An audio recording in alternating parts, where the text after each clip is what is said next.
Ben 2023 yılında girdim işe oraya. Bir ay çalıştım. Ondan sonra ben orada çalışmaya başladığımda yemek veriyorlardı güya, öğlen yemeği. Yemekler bir şeye benzemedi, insanlar yemek yiyemiyordu. Ama kendileri içeride lahmacun, pizza, makarnalar, çeşitli yemekler, köfteler, her şeyi yiyorlardı. Ben bile yemiyordum, yani döküyordum. Herkes kendi yanında ekmek, zeytin ekmek, peynir getiriyordu, domates, biber getiriyordu. Onları yiyordu. Bir süre sonra bu yemeğe de kaldırdılar. İnsanlar yemeğe döktükçe bunları yemeğe kaldırdılar. Dediler bir süre sonra vereceğiz. Siz evden getirmeye devam edin. Bu hep çalışanların hepsi domates, zeytin, peynir, ekmek getiriyordu, yanında yiyorlardı. İçeriden çay almaya kalktıklarında çayı da içiyorlardı. Çayın dibi insanlara kalıyordu. Bazı insanlar çay bile içemiyorlardı. Sadece kuru ekmekle, yanına getirdikleri kuru ekmekleri yiyip su içip işbaşı yapıyorlardı. Bu kız çocukları bazen bazı yanlışlar yapıyordu, bağırıyordu, çağırıyordu. Makinelerin kablolarında hata vardı. Çıtırtı yapıyordu. Bunları hemen bir bantlayıp devam ettiriyordu. Hep ölüm tehlikesi vardı. Makinelerde çalışırken şişeler kırılıyordu. Niye kırıldı diye bağırıyordu herkese. İnsanların bir yeri sıkışıyordu ya da parmağı kesiyordu. Niye öyle oldu diye hakaretler sürekli vardı. Kız çocuklara bir şey diyemiyorlardı. Çocukluğa vurup çalışıyorlardı. Zaman geldi hepimize hakaret ediyordu. İnsan zoruna gidiyordu. Ben de bir gün dedim ki, ben dedim çalışma hayatında çalıştım dedim. Ben biliyorum ne olduğunu. Aynı işlerde ben de çalıştım. Unilever'de çalıştım ben. Unilever'in aynı böyle parfüm dolduran şirketlerinde çalıştım ama ben böyle bir şeyi hayatta ne gördüm ne de duydum. Eğer bir tehlike varsa bizi dışarı alıp tehlikeyi yapıyorlardı. Ondan sonra girip çalışıyorduk. Burada tehlike de olsa adam iki siyah bant vuruyordu kablolara, devam ettiriyordu çocuklara. Çocuk oldukları için anlamıyorlardı. Bir gün ablam palet çekerken ayağı sıkıştı. İki paletin arasına ayağı sıkıştı. Ve ablama bağırıyor ki niye dikkat etmiyorsun? Ya çeken yapıyor da sen niye bağırıyorsun? Dedim niye bağırıyorsun dedim. Dedi işte dikkat etmiyor. İyi de o kadın çalışıyor, arkası dönük. Getiren görmüyordu. O nereden görsün arkadan geleni? Ablamın ayağı şişmişti, inci çatlamış. Eve gönderdi. Takside çağırmadı. Kendi kocasını çağırdı. Kendi kocasına birlikte eve getirdiler. Hastanede götürmediler. Ablam 10 gün evde yattı. Tedavisine hastanede gidersen iş yerinde değil de evde koltuğa sıkıştırırım dersin dedi. Hiçbir şey, güvenlik, eli bile kesilse milletin normal peçeteyi sarıp koli bandına ellerini bantlıyorlar. Yara bandı bile yoktu. Tendür düğüt bile yoktu. Herhangi hiçbir şey yoktu. Çalışma ortamında ne bir sensör vardı, ne bir yangın merdiveni vardı. Yani böyle yangın tüpleri vardı. Bir günü denetime geldiler. Denetime geldikleri gün 10 Kasım'da, 2023 10 Kasım'ına geldiler de. Sigortasız olanlar zaten bir kişi, iki kişi sigortalıydı.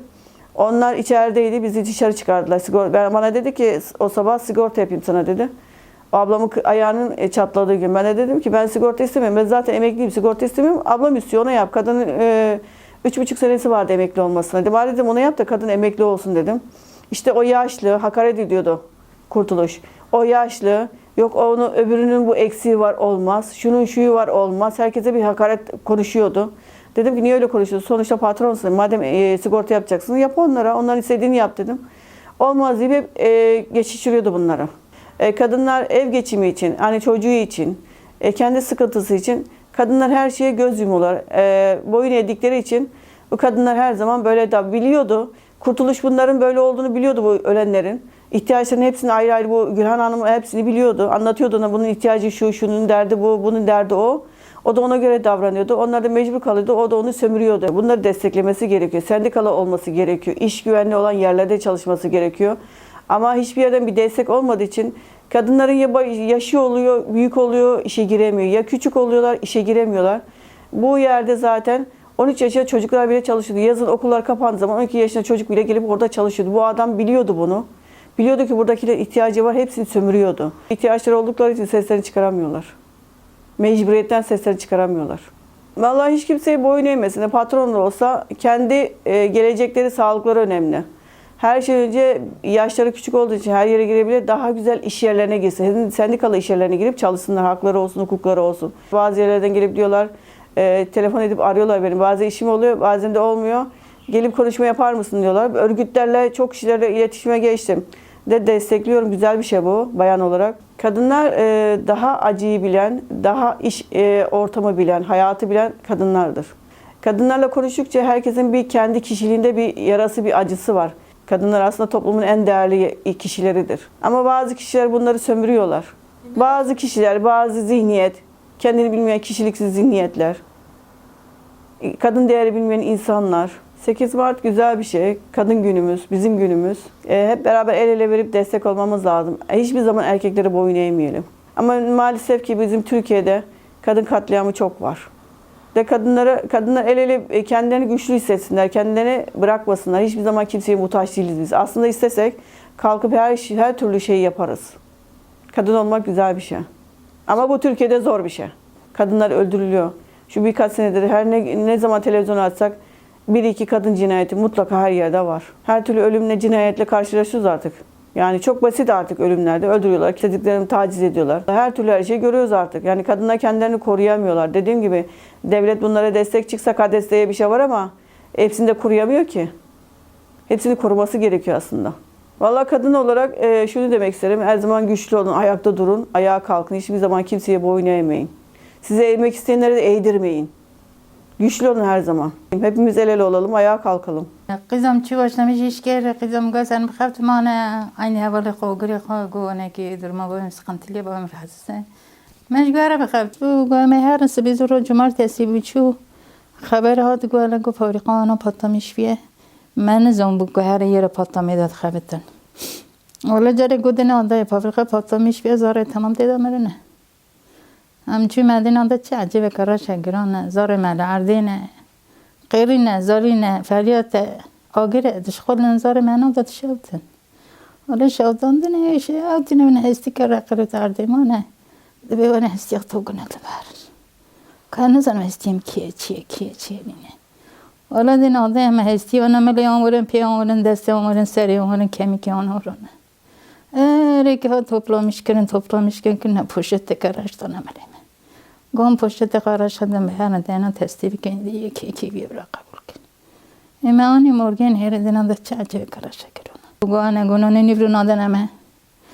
گو فری ریزا تنده دایی حتی دانزه شد خود دا خباتی آنه گوانه گوتی نانه بمه گونو نادمه جی مگو زمانو ناده اشتر کبن گونو نون آنیه جنا بگم نکیره گوتی نانه تا نخواشه گوتی از دینم هم بگم نکن پری نوشی نده دانا آنی صد چیزی 7 میلیارد 8 میلیارد زارت خواباندن بیله زارت خواباند پری ندانه زارا پری ریوی مددایی پری خارناوی مددایی حتی دانزی شده دانه خواتی دا جرا دادگویی بنی پیمندیشی آنه دگو بنی پیمندیشی مگو نه چه بابی گو نه چه نیست گو چه مقیم مره مزیده بنیر گو نه بابا گو از هرم گو یه را مخاشه گو حوالی مباشن آنی مدینه ده عجبه کراش گرم ما چیزم ببینی دا این حالا سرجی کو ببینی دا چیتکن سرجی تخنه فاکت لمه مدزم مزارق بشن دورتا آگر دمه گوت بر آگر وانا بگیره بشد ما با هیوا آن را ندگر مدگوی یعنی هر قربه خفتن سبب وان پرکی بولکی سبب پارچه نو یا قرار هر قضان میشکن بینین مجسم هر بشد نادا بملن ورن قینی سیر علوم حق کرد و مرن حق کرد کتاب بنی عرضه قرار تفرخی مردی بنی تنه یانگنی تنه بو جام تنه بیه دری تنه بیه باجات تنه بیه ساده جگیرش گلش قاپی کپچوک تنه بیه گو مال جانیه ور دری یغلمش گریه و قاپیاش قاپات گریه گو تمام کد کونه هندر دا کد کونه هندر ایده قبل جم چات کندی جیران به پورتو فنچه بیا گو میرک داده خبات دوی ساکی جا دکتی آگر دکتی اما من ندیدم اما چه خانه دیدم اینا نکن چه مسئله اینا نکن دوی چه داده خبات عینی بومبینش که با پاتامیشت به گو پاتامیشت به دوی امنا دیمانی زهلمیشت به گو دیمانی زهلمیشت به آگر گو دیگری کسر نکه ببدری حتی جانی میورد وفات کن تو کسی بکه به هندرتنه کسی بکه به هندرتنه مملتی جینارده دینا خودنه قمشی دینا خودنه اطفایی دینا خودنه ایتلافه و چاقی با تا زودتر اگه دست غبا تا هندر کازار کاش کرانه درخستان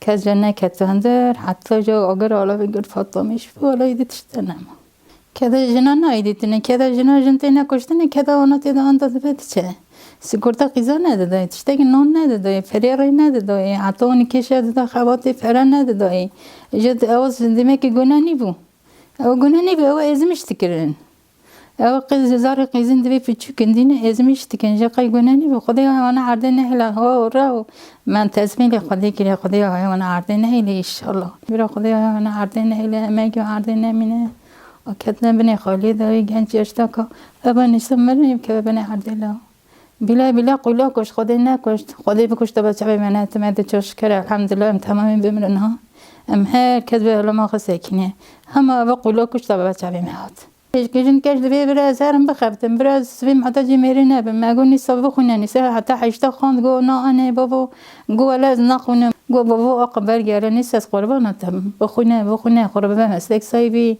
دنیا کتیه زمان کتیه لو ظلم بی زمانی نرو خوینا که گو نا بابا گاز نخونم اما اوت خوات عیب نینه لو دنیا عالم ده چد خوات همو کس چد خوات آت ساکی آت کشتن هشتن هر وقت کس مال قدر نکبه من چطور تهره بدارین و بوم بیدا خفتی من زم کی امیدی تصمیل خدا که نمیه سجلی جمع ده خدا برای سجلی خواب بشینه چقدر دنیا مالی بدم میشینه باتش تاکی ساده جای سجلی برای سجلی خواب بکشینه اما میریک بیله اونا آبیتی آگر بردسته اونا گوتی برای اونا بشابده گوتی بیله برای تیدا ببره برای جن نکشتنه برای گنجر تزار قیزین نکشتنه